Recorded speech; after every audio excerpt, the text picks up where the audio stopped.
Hi everyone, in front of me I've got Motorola Moto G71 5G, and let me share with you how to activate automatic system updates on this device.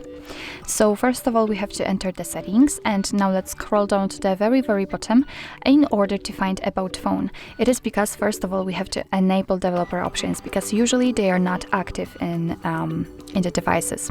So let's enter About Phone, and here we have to scroll down to the very bottom and find build number. Now keep tapping on it until you'll see that you're in the developer mode, so we can go back to the general settings and enter the system.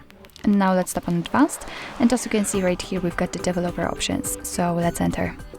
And here all we have to do is to simply find the option automatic system updates, which is right now turned off. If you'd like to turn it on, just tap on the switcher, and from this moment, since this option is active, your device will apply the updates when it will be restarted.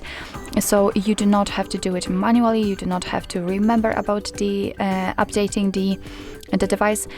Simply remember about restarting it. Of course you can turn it off the same way.